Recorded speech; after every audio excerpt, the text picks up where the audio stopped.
Dick Lahey will be presenting a PowerPoint program on the 19th century horse-drawn carriages and sleighs. The vehicles he will be showing were collected over the course of the last 50 years, and many are still in his collection.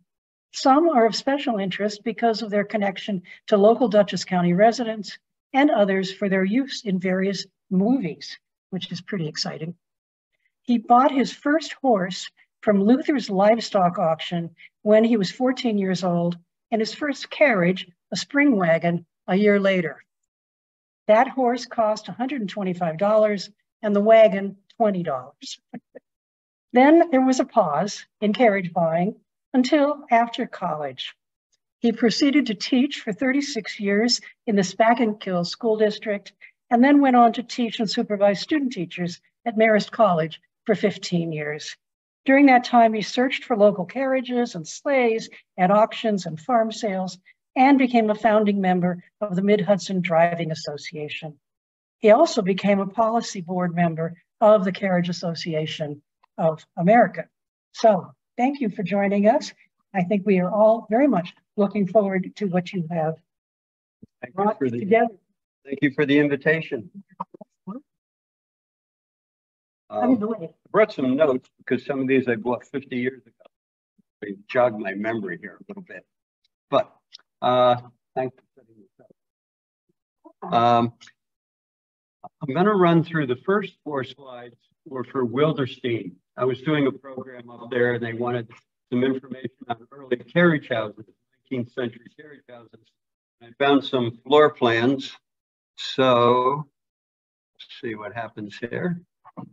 And I'm not going to dwell on these, but these are early floor plans of sort of middle-class, high middle-class Americans' carriage houses of the 19th century. So I'm going to start with this slide, and it kind of shows where I find some of these vehicles. This was in the top of a barn in Stanfordville, and I think it was called Lawfred Farm. Anybody ever hear of that? But this was quite a while back. And an old friend of mine, George Pulling, was the farm manager there. And he knew, you came, good man. He's in our banjo band. Good to see you, Jim. Okay. Okay. Well, George told me about these carriages and the owner wanted to sell them. And so he said, but you can make an offer, but somebody was here ahead of you and they already made an offer. They didn't tell me how. So anyway, I made the offer $5,000 for about 5 or 6 carriages.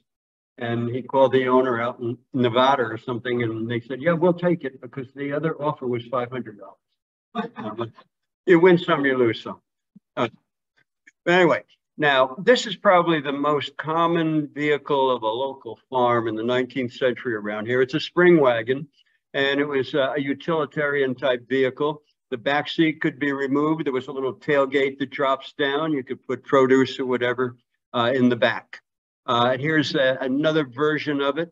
And this is a little more of a commercial type vehicle. Question.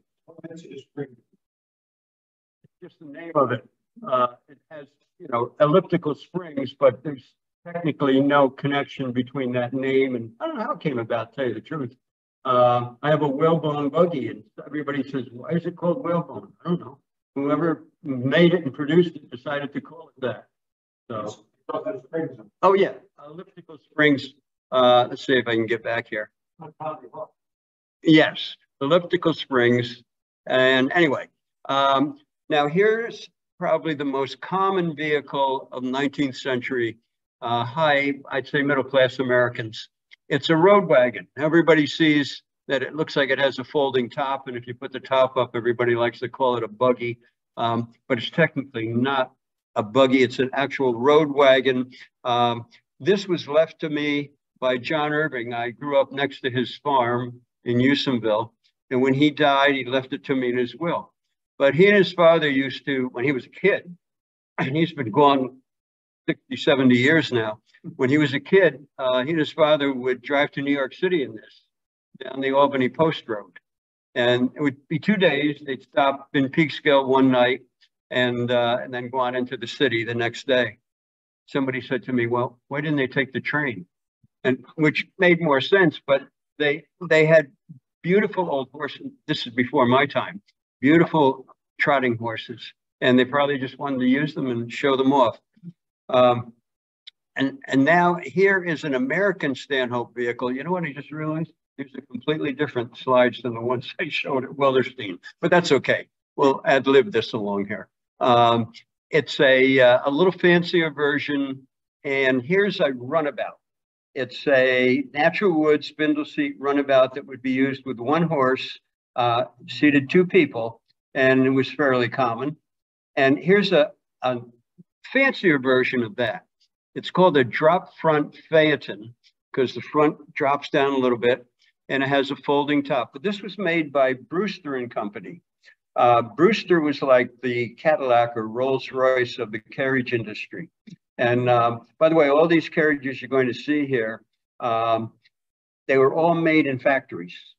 They weren't made in a blacksmith or in a carriage shop. Now, in the carriage shop, they may have assembled these different pieces and put them together, you know, get the wheels from one company, the top from another, whatever.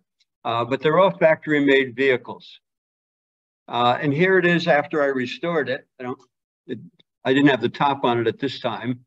And here it is when I'm driving my Morgan horse out on Old Angels Hill Road, I think it was. This is probably back in the 1970s or so. Now, this is a lot of people like to call them Surreys if they have two passenger seats, seating 4 people. Well, I'm going to get to one of those. Okay. So I think I bought this at Cal Smith's auction when he used to have the auctions in Pleasant Valley. Here's another sidebar runabout. This one was made in Fishkill Landing, which was part of Beacon. Beacon was Fishkill Landing by the river, Hudson River, and Matawan over by the mountains. And this was made by John Sewell. When I say made, assembled in his carriage shop in Beacon. Well, actually, they called it Fishkill Landing then. And this is another vehicle. This is a Brewster cut under runabout. Brewster, as I said, was like the Cadillac of the carriage industry. And Brewster kept all the records, although many were burned in a fire. But a lot of the carriages I had that were Brewster carriages, I could find the bill of sale, who bought them, the original paint jobs, type of upholstery or whatever. This Brewster carriage, I think, was in 1904. This was sold for $650. That was a lot of money then, because you could buy a car for almost the same amount or just a little bit more at that time. On the other hand, if you went to Sears Roebuck's, you could get a buggy similar, a little runabout like this, for $50. So there was a big difference. This was a Studebaker cut under runabout. By the way, Studebaker is probably the only carriage manufacturing firm that transitioned into cars. And I had a Studebaker back in the, I guess, 1970s. The only other one that did a little bit was Brewster and Company. They did make a couple Brewster cars. A friend of mine actually owns one, but they also made bodies for Rolls-Royce. And but then they transitioned out of the carriage business completely. This is a little buckboard. You always hear about buckboards and think of cowboy movies with everything there is they call the buckboard. A buckboard is actually a carriage that originally had boards that bucked up and down on the front and back axle. This one is a little fancier buckboard in that it has springs, elliptical springs on the front. And this is an interesting carriage because it was made by A.D. and W.D. Fowler in Newburgh, New York, later became the Newburgh Carriage Company. And my grandmother was a Fowler from Ulster County. So whether whether there was connection there with the family, I never could pinpoint that. However, this originally had 2 seats. And this old timer friend of mine said, you know, I know where there's a buckboard. I'll tell you where it is, but you got to give me the back seat off it. So, because he wanted to sell it to somebody for their house. So I got the buckboard, he got the seat. And okay, here's that. Oops, I think I'm going the wrong way here. Yeah, here's another sophisticated buckboard in that it has a groom seat in the back with actually a handbrake. And you would go riding in this, your groom would be sitting in the back, and just in case you had trouble with your horses, he or she, usually he in those days, would jump out and hold the horses. The buckboard capital of the US was Glens Falls, New York. They made what was called Glens Falls buckboards and Jalbert and White buckboards. And they said just about every millionaire would have had a buckboard in their carriage collection for when they drove in the Catskills or the Adirondack Mountains, because they were the easiest riding. Here's another cut under runabout, sort of generic, no name tag. And this, I believe, was a Studebaker again, little Studebaker runabout buggy. This is different. Around the turn of the century, Bailey up in Massachusetts decided to try to build carriages with pneumatic tires because bicycles were coming into vogue at that time. And so this is a Bailey buggy, and this doesn't have pneumatic tires because they're very, very expensive. And I didn't put them on, but they were hard rubber tires. But it was a nice little light carriage to drive around. This is in front of my carriage house. I'm just kidding, of course. This was down at Lyndhurst, the historic site in Westchester County. And if any of you remember Franny Reese, she was actually the founder of Scenic Hudson. And she was on the board with me at Stony Kill, the environmental center. And she told me about some carriages that originally were at Boscobel, but were being stored down at Lyndhurst. And she made the arrangements for me to buy them. And this again is a fancy wicker. It's hard to see the wicker on this one, runabout with a folding groom seat in the back. It would fold down if you didn't have a groom, and it would be under the front seat. Here's a fancy, again, wicker carriage. Originally, wicker carriages were used, a woman's carriage originally, and then later they became sort of a businessman's carriage. This was made by French & Company in Boston. Here's a sidebar Surrey. Again, I think this came from Smith's auction. If you remember old Cal Smith and Bob Smith's auction in Pleasant Valley. And here it is after I restored it. And I used it for a lot of weddings and parades. I used to do weddings at West Point with my horse. And here it is with, as you mentioned, Jim, with the fringe top. And everybody calls these Surrey with the fringe on top. But that terminology didn't come about until Rodgers and Hammerstein wrote the musical. And they didn't want to call it a canopy top Surrey. It probably didn't sound right in the lyrics. So he coined Surrey with the fringe on top. Supposedly the fringe is up there. Anybody want to take a guess as to what the purpose of that fringe would be? What? Well, that's what everybody thinks. It's just kind of, actually, what'd you say? For rain? No, well, the top would be for rain, yeah. But it's supposedly, exactly, somebody said that. Somebody said horseflies. Yeah, it sort of, I don't know though. It supposedly deterred flies, horseflies. Now, anybody ever hear of Father Divine? Black minister over in Ulster County. This Surrey came from his estate, and he was quite a controversial character. I think this one was made by Reed and Foreman in Poughkeepsie, New York. And I always remember talking to an old-timer friend of mine who said, oh, this is years back.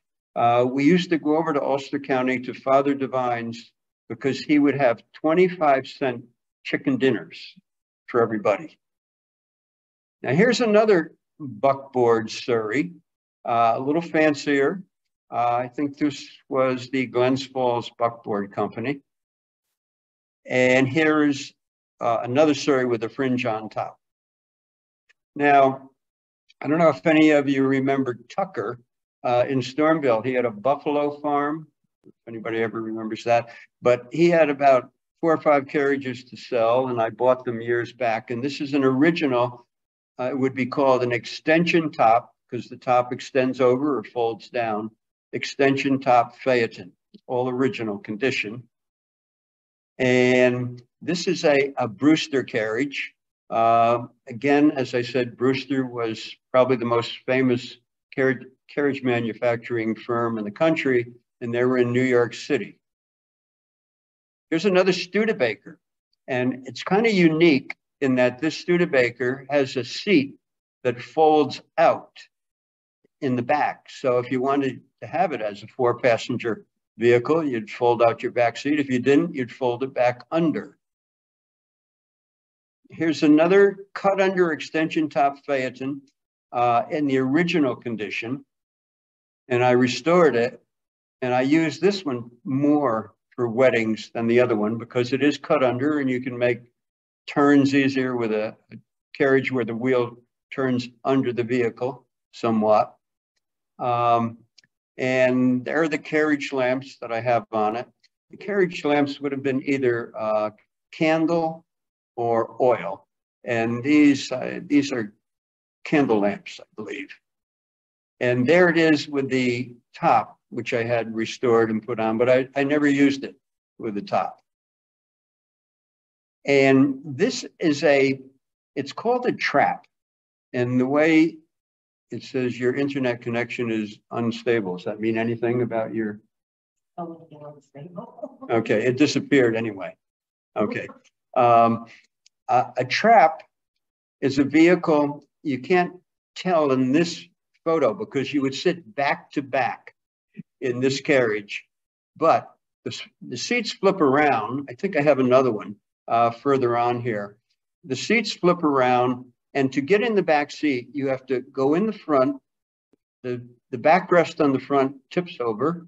You would go into the backrest sits down. So you were literally trapped in the vehicle, and that's how the term came about. And there's mine. It's another one that was made by Flandrow and Company. But again, you can't tell it's because of the way it's set up right now. It's for sitting back to back. I call it a do-si-do vehicle. Now here's a little governess cart. Most of the big estates had a governess cart where the governess would load the kids in the back of this, close the door. And by the way, the handle on the back door, it's interesting, is lower. So the kids couldn't reach over and open it up. So they were really a captive audience. And I grew up in Houstonville, and some old timer friends of mine remembered Mrs. Reese, her governess, driving some of the Reese kids up to the store in Houstonville. And there's another shot of the pony governess cart.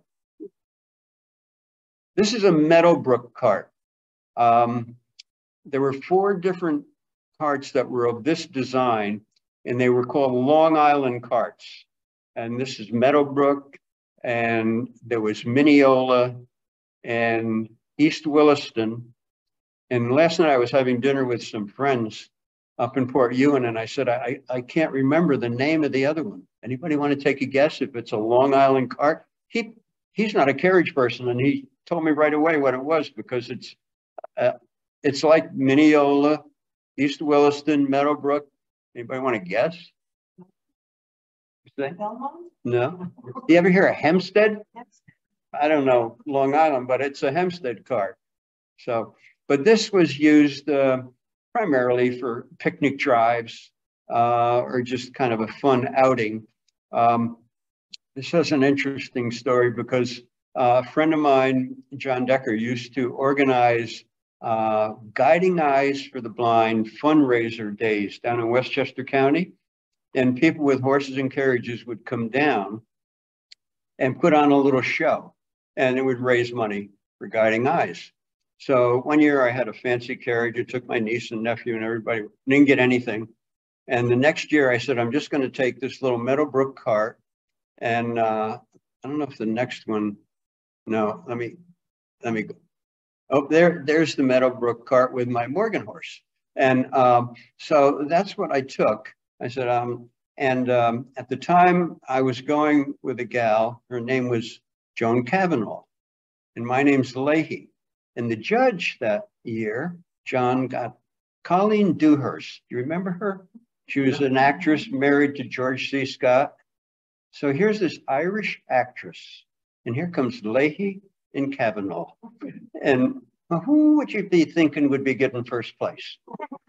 Well, she gave me first place. And John Decker came over, he says, he was serious. I think she mixed these numbers up. I said, what do you mean mix the numbers up, you know? And so we got the trophy and everything. Now you fast forward about 20 years, and I see John Decker at an auction in Pennsylvania. And I said, hey, remember when Colleen Dewhurst gave me first place? He said, yeah, she was drunk as a skunk. So much. Anyway, here's an Irish, see some of these, most of these are Hudson Valley carriages. This, of course, is not. It's an Irish jaunting car. And if you remember the movie The Quiet Man, you see John Wayne and Maureen O'Hara riding in one of these. But my good friend, Evelyn and Victor Schoen, Victor just passed away in Ireland, but Evelyn's still alive. But when she was a girl in Ireland, this is how she made a living, driving an Irish cart around and giving people rides. But she said if it was a wedding, it was perfect because the bride and groom would sit on one side facing out, and the maid of honor and the best man would sit on the other side facing out. She'd be driving, and sitting facing the back would be the fiddler when they left the church. This is just a little light road cart, nondescript. Yes. We go back to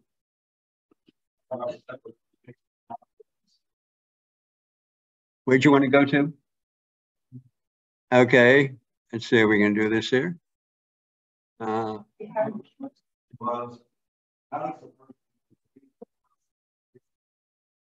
that's a good question. You have to sit sideways when you're driving that horse. Yes, in the governor's cart. It is. It's awkward, and everybody I know has a governor's cart hates it. You know, they don't like driving it. But now let's see if I can get this thing going in the right direction again.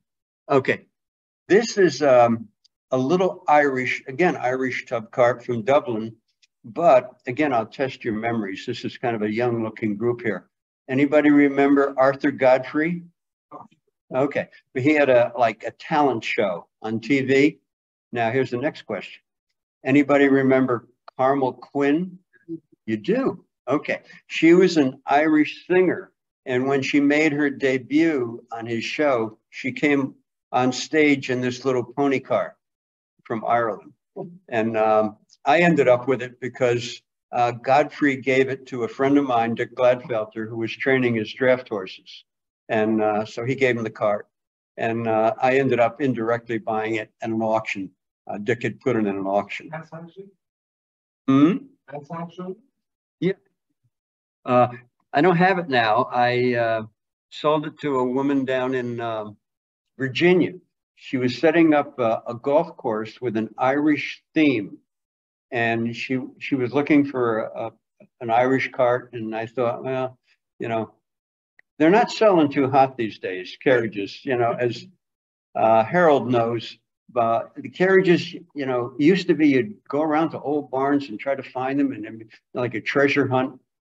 I was at an auction, well, there's 2 auctions every year in Pennsylvania, and old buggies that come out of barns, they couldn't even get $100 for them, you know, which is a shame. Now, high-end vehicles are a lot of the ones you see here. It's a different story, but run-of-the-mill stuff, nobody's interested. No young people are really interested. This is an English type of vehicle. It's 2 wheels, but it seats 4 people, 2 in the front, 2 facing back. It's called a rally cart, R-A-L-L-I. That was the name of the Englishman who designed this cart. Now, here's a little pony trap.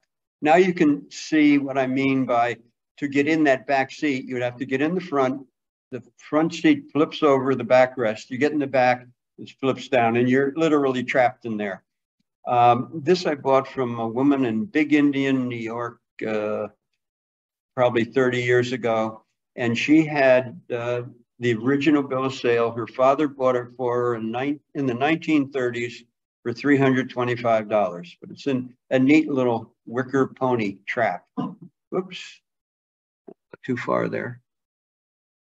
Someone asked before about my oldest vehicle. Well, you did, Mike. This is a four-wheel racing skeleton wagon. And before they had high-wheel sulkies on the racetrack, on the harness racing tracks, and then, of course, they have the modern ones now. They raced with four-wheel sulkies, like, didn't call it a sulky. They called it a skeleton wagon because it was so light. And this was in my neighbor's barn when I was growing up. And when he passed away, his daughter gave it to me. And I just donated this to the, if you're familiar with Carnwath Farms in Wappingers Falls, it's a town park, and they have a sportsman's museum there. And I said to, anybody know Joey Cavassini? Anyway, he's the town supervisor now. I said, he's also the curator of the museum. I said, you don't have anything related to harness racing or horses here. So I donated this, and I got a nice high wheel sulky from Yonkers Racetrack. And they also got a big fiberglass horse from there. And then I just bought at auction a nice little racing sulky. So I'm working on setting up the display.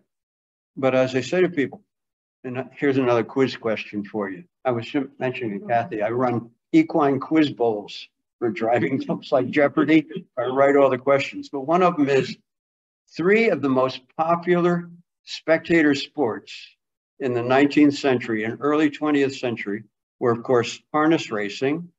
And what do you think the other 2 were? Baseball, that's 2. The other one, nobody gets right off. What was the other most popular spectator sport? Yes, somebody said it was boxing. Yes, very good. Judy. This is a Brewster T-cart. It's called a T-cart because if you look down upon it, the configuration of the seats, it's wider in the front, narrow in the back. It's kind of a T shape. This belonged to the Astors in Rhinebeck. And again, it was a Brewster carriage. And I don't have that any longer, but it was kind of a rare find. This is called a depot wagon. And that gives you a little view of the farm I grew up next to. And this was in the barn, John Irving's barn. And I bought it from him years ago when he was still alive. And it's a great little vehicle in terms of, it was like the common Americans, higher middle class Americans vehicle. My neighbors, the Irvings, when they bought it in 1904, I think they told me, they only used it 1 or 2 years to go down to the train station from Houstonville down to New Hamburg to pick up the relatives and bring them back up to the farm. So, and I have the original lamps. It was made by Flandreau. But I mentioned my friend Victor Schoen. He wanted to borrow it once. They were making a movie for Channel 13, Morning Becomes Electra. It was a series, Eugene O'Neill's play. But anyway, he said, I would like to borrow that because I have to have it at a train station. I'm going to have my dog sitting in the carriage, and I have to pick up an old sea captain at the train station. He said, Victor, it's in perfect original condition. We'll take good care of it. Well, I wasn't there. I was down in Saddle River, New Jersey. I was at the train station. The train pulls in, must have blown the whistle or something. The horse panicked. Instead of the horse bolting ahead, it's probably Victor's fault. He backed it up on the track. So the train smashed into the carriage. I thought later the liability of that. I never thought about it, but it smashed the back 2 wheels. It took me a year, took him a year to get them rebuilt for me. So I still have it. It survived, of course, but not completely original. But he was in once, and I said, this is before he passed away years back, and I said, Victor, you remember what happened with this carriage?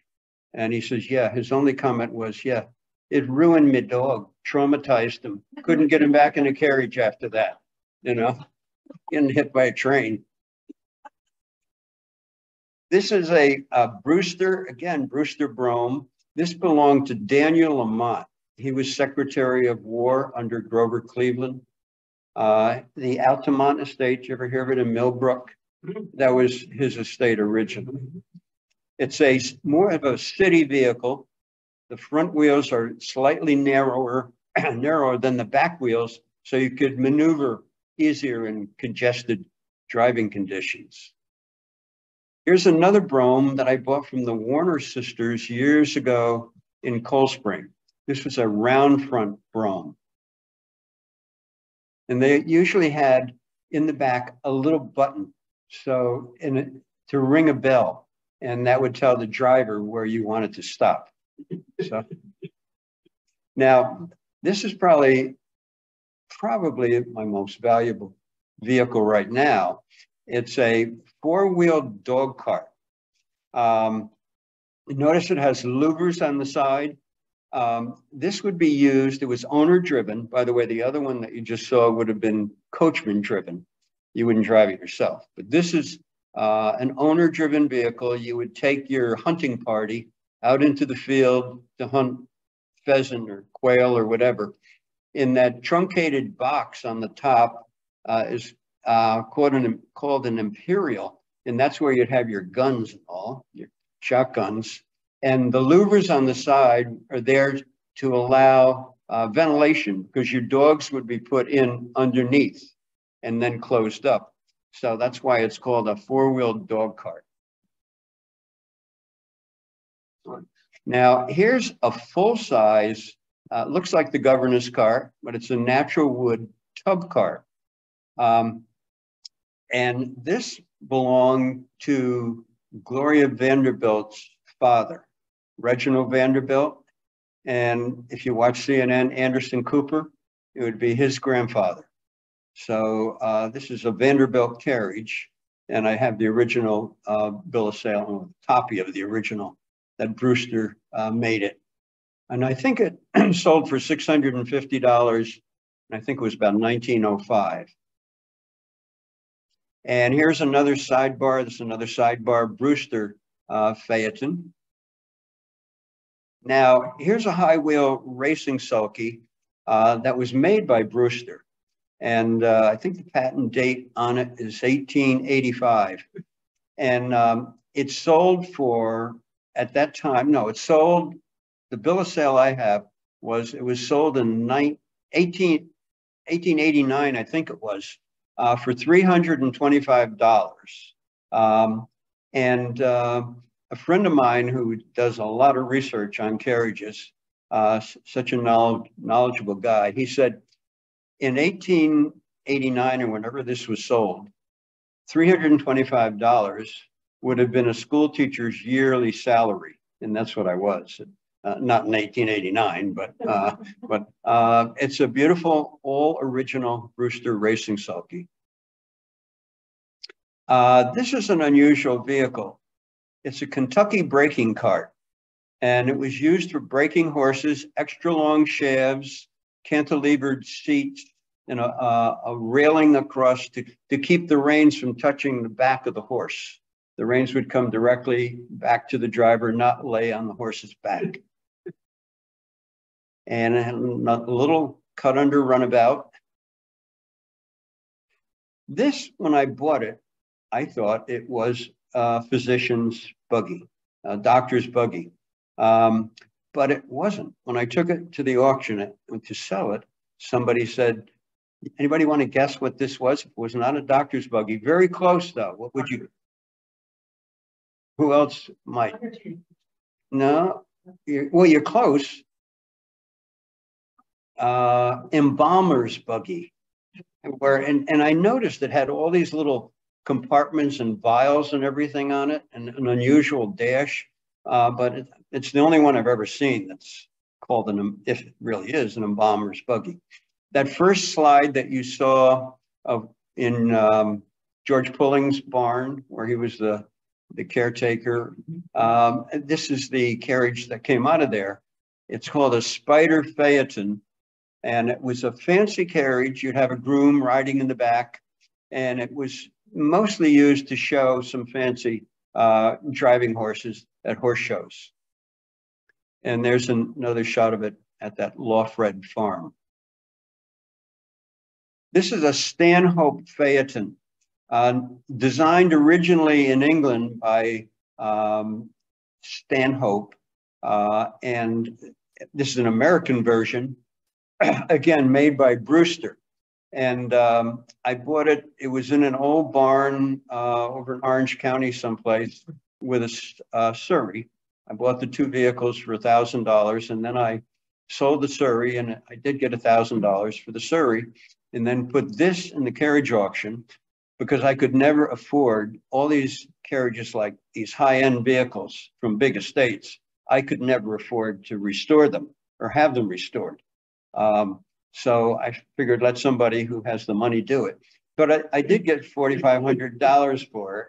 But when I saw it the last time, it was at a show in Kentucky, and a guy by the name of McFarlane.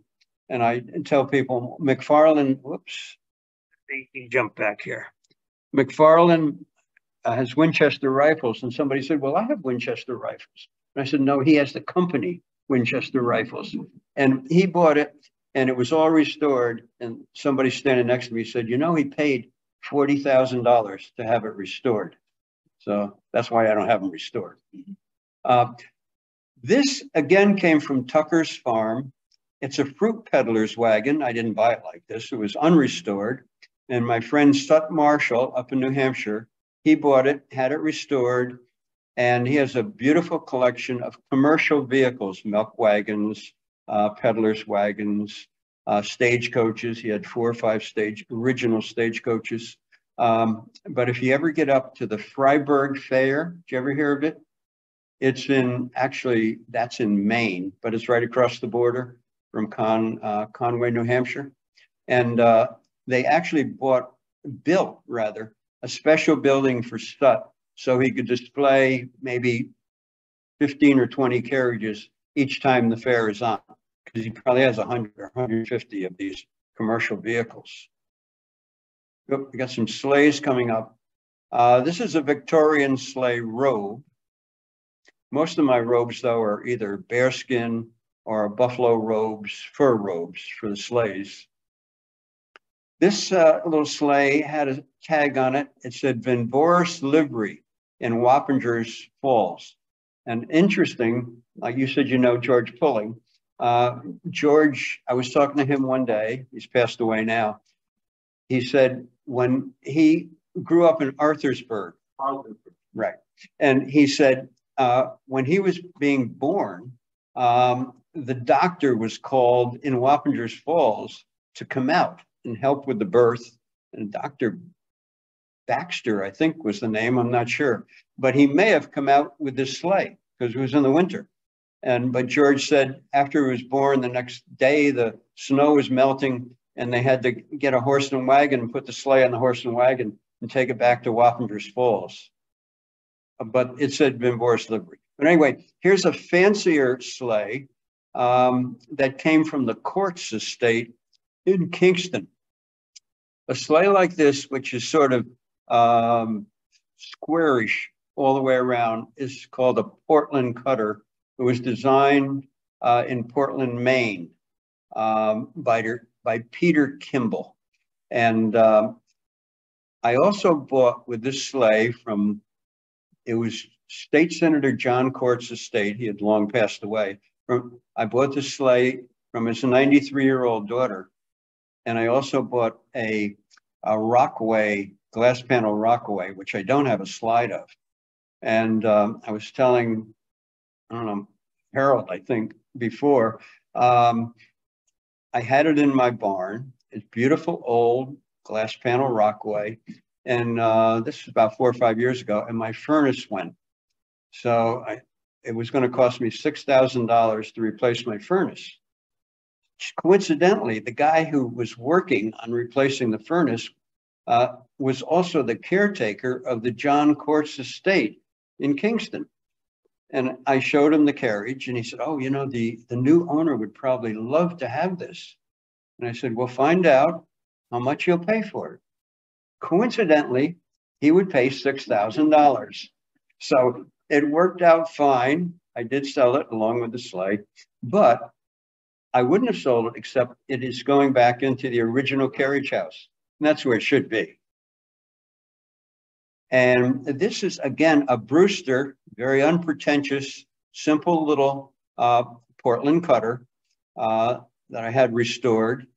Most of my restoration, if I don't do it myself, and I don't anymore, is done by Paul Stolfitz in the Leola Coat Shop in Pennsylvania. And they do a real nice job. Here's a high racing sulky, made extra high because when you're racing on the ice or snow, your horse's feet are flying back and you got to have room under just in case. And we'll come back to another. Now, this is another type of cutter sleigh. The other was Portland with straight sides.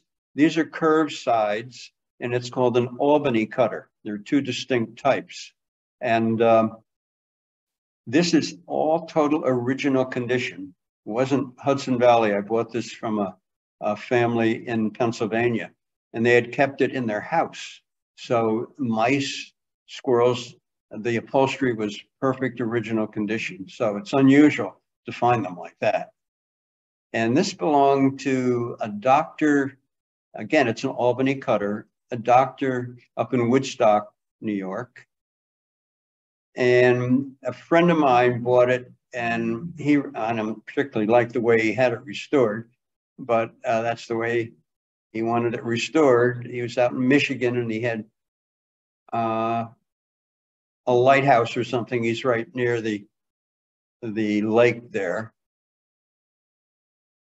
Now, here's an OG cutter because of it's sort of a cross between an Albany and a Portland. And here it is again as Paul restored it. This was from a Circleville, New York carriage shop. And it was owned by later the Davenport family in Kingston. And here it is restored. Paul does a beautiful job restoring these. I did rent 4 of these to Warner Brothers about 3 or 4 years ago. They were making a movie. It was called Winter's Tale, and it was a terrible movie. Anybody see it? No. But anyway, they needed sleighs, and so it was down in, we were down in Prospect Park, and of course, that winter there was no snow, so they had to have artificial snow, and they put plastic around my runners here to slide on it. And I rented the 4 sleighs, and they said, who wants to drive the first sleigh up to this place where a big ball was going on? And I said, I do. So anyway, I drove. I didn't have a horse then, but the guy from Millbrook was supplying the horses. I drove down in front of the place and had my top hat, and you know, they dress you. They even the right kind of shoes you have to wear. Who's going to see the shoes? But anyway, I had the coachman's coat and everything. And I'm sitting there, and nothing's happening. And somebody was supposed to come out and get in the sleigh, and still I'm sitting there, and nothing's happening. And finally, the director comes out, and he says, you know, it might look better if you weren't in the sleigh. So it was the beginning and the end of my movie career. But it was fun. It was a neat experience. And there's another Albany cutter. And that belonged to, and some of you may, well, you probably wouldn't remember him, but you may know the family, the Losey family from Red Hook. There was a Dr. Losey, and he owned this sleigh. Okay, I didn't hear you, but anyway, this was his sleigh. He made the rounds with it.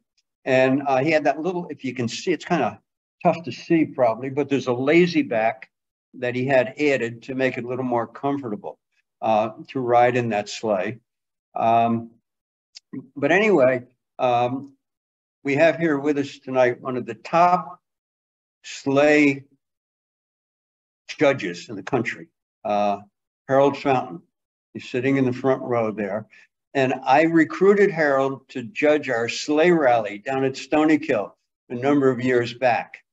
And I hooked my horse up to this sleigh. And I said, well, I should do well. Harold knows me. So there were 7 of us in the class. Harold was the judge. And at the end, unfortunately, there were only 6 ribbons. So I said, well, I didn't get first. I didn't get second. I didn't get third. I didn't get fourth. And I didn't get fifth. Now, there's still 2 of us sitting there. Remember Stan Hemingway, Harold? He's in one sleigh, I'm in the other. We're good friends. Who's Harold going to give this 6th ribbon to? Remember what you said, Harold? He said, tie for 6th. Real diplomat. Where was the horse spoke on? Well, the shafts are laying against the carriage there. They would turn around, they hook in a little hard to show. They hook in where that bar goes across the front. And that's, I don't think I have a slide of me driving that sleigh, but it would show it. By the way, Roger Leonard wrote a book called Upper Red Hook. And of all things, I just met him last year, but on the front cover of the book is Dr. Losey driving his horse with this sleigh on the cover. Just kind of neat. Hope I'm going I'm going the wrong way again. Okay, hold on. Okay, here's another racing cutter with a double dashboard. Never seen another one like it, to keep the snow and ice from flying up. This is an unusual cutter sleigh. It's a doctor's cutter. For extra protection, of course, he'd be out in bad weather making his rounds. And very few carriages have those little side windows, which he would have, and one lamp bracket on one side. This isn't my sleigh, but it's a friend of mine. And I thought it's kind of unique only because it could be a 2-passenger sleigh, or it converts to a 4-passenger sleigh. This I was telling Harold about. This came from Tucker's farm, also over in Stormville, and I call it a Stanhope sleigh. Again, I don't know who made it. It's very fancy. It's all original condition. Again, it has the louvers on it. So we envision probably this being driven when it was restored and in its heyday in Central Park with possibly a woman driver. She would have her footman sitting on the groom seat behind, and she could put her dogs in underneath because of the louvers, and there'd be ventilation. So it's, this was one of my rare finds that I didn't lose money on, because I got it with a whole 5 or 6 vehicles. And I did sell it at an auction about 2 years ago. And somebody said, what do you think it'll bring? And I said, well, it's pretty fancy. It's unusual. Oops. I said, maybe, I'm going the wrong way here. I said, maybe $1,000. Well, surprisingly, it brought $9,000. And it could be the highest priced original sleigh that Martin's auction ever sold. Here's another big Brewster sleigh, fancy iron work on it. But these were very, very heavy. And let's see if I just put that in because sometimes this is where I find a carriage up on a haymow. You have to set up this ramp and all to slide it out of there. And again, another Brewster 4-passenger sleigh. Now, this was a 4-passenger Albany cutter, and it was made by Jackson and Davis in Matawan, New York, which, as I said before, Beacon was Fishkill Landing by the river and Matawan by the mountain. And Bob, what was his name? He was president of the Beacon Historical Society. He brought the group in once to see the carriages, And he had a photograph of this, and I don't have it in here, I don't think, of this sleigh in front of Tyranda. That was the original estate of General Howland in Beacon. And here it is restored. And it's now Craig House. Well, not now, but it was Craig House. And when it evolved, Tyranda became. And I don't know if that's my, nope, I got a couple more sleighs. This is a utilitarian bobsled. And it's called a bobsled because they're bobs underneath. They're not straight runners that go all the way back. And this makes it a lot easier to drive a horse or horses for turning, because the bobs turn independent of the back bobs, and much safer. Here's a fancy bobsled, original condition, and front bobs again turn. And there's one I had, and Frank Costello, I don't know if you remember him. He has Percher and Horses. He bought it from me. It was this is a Studebaker sleigh and had it restored. Absolutely a beautiful, beautiful job restoring it. Whoops. Oh, let me go back here a second. It's a little hard to see that, but I found this sleigh, and that's the way it came out of an old barn. Just pieces, really. And a friend of mine bought it down in Maryland, and he restored it to that condition. Unbelievable. You know, he did a beautiful job. Now, this last slide is not my sleigh. Denise Van Buren, who's president of the Beacon Historical Society now. This was actually this sleigh. It's very early, probably about 1830, maybe 1840. It was in the Cold Spring Museum down there, the Foundry Museum. They wanted to get rid of it. They wanted the room. So I made arrangements to have it donated to the Morse estate, Locust Grove. So it was up there for a while. And then they wanted to get rid of it to make room. And so it ended up just last year down at the Beacon Historical Society. And they have it now, which is good. Because again, it came from the owner of Craig House, Dr. Slocum, I think was his name. But that's all the original stenciling that goes back to probably 1830, 1840, whatever. And I think that's the end of the slideshow.